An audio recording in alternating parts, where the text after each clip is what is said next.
తెలంగాణలో వ్యాపారాలు చేయలేరు కల్వకుంట్ల కవిత.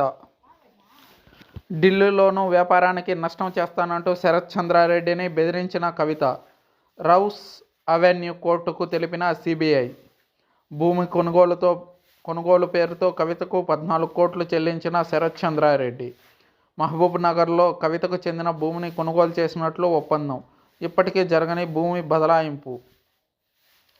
జాగృతి సంస్థకు 80 లక్షల చెల్లింపు. ఢిల్లీ మద్యం స్కామ్లో కవితది కీలక పాత్ర. ఆమె నుంచి నిజాలు రాబట్టేందుకు విచారణ. కస్టడీ రిపోర్టులో వెల్లడించిన సిబిఐ. ఢిల్లీ మద్యం కుంభకోణం కేసు ప్రధాన కుట్రదారుల్లో ఎమ్మెల్సీ కవితను కీలక వ్యక్తిగా సిబిఐ పేర్కొంది.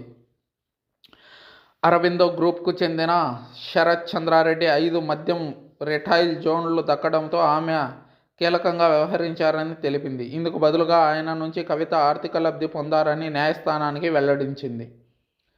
పైగా తాను చెప్పిన మొత్తం ఇవ్వకపోతే తెలంగాణలో వ్యాపారం చేయలేమంటూ శరత్ చంద్రారెడ్డిని ఆమె బెదిరించారని, ఢిల్లీలో కూడా ఆయన వ్యాపారానికి నష్టం చేస్తానని హెచ్చరించారని తమ కస్టడీ రిపోర్టులో సిబిఐ పేర్కొంది.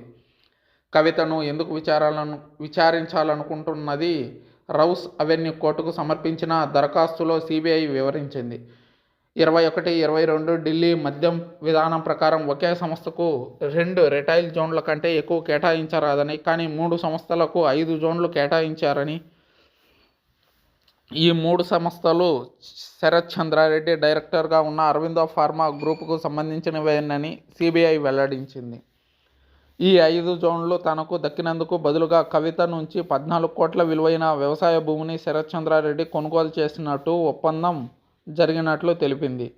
మహబూబ్ నగర్లో ఉన్న ఈ భూమిని కొనుగోలు చేసేందుకు సేల్ అగ్రిమెంట్ కుదుర్చుకోవాల్సిందిగా శరత్ చంద్రారెడ్డిపై కవిత ఒత్తిడి చేశారని పేర్కొంది. ఆ భూమిని కొనడం తనకు ఇష్టం లేదని, దాని విలువ ఏమిటో కూడా తనకు తెలియదని శరత్ చంద్రారెడ్డి చెప్పినప్పటికీ వెంటనే 14 కోట్లు చెల్లించాలని ఆమె డిమాండ్ చేసినట్టు వెల్లడించింది. దీంతో అరబిందో గ్రూప్కు చెందిన మహీరా వెంచర్స్ ప్రైవేట్ లిమిటెడ్ ద్వారా ఈ మొత్తం చెల్లించిన భూమి కొనుగోలు చేయక తప్పలేదని శరత్ చంద్రారెడ్డి చెప్పినట్లు సిబిఐ వివరించింది. ఇందులో 7 కోట్లు 2021 జూలైలో, మరో 7 కోట్లు నవంబర్లో చెల్లించినట్లు ఆధారాలు లభించాయని తెలిపింది. అయితే ఆ తర్వాత ఆ భూమి బదలాయింపు జరగలేదని వెల్లడించింది.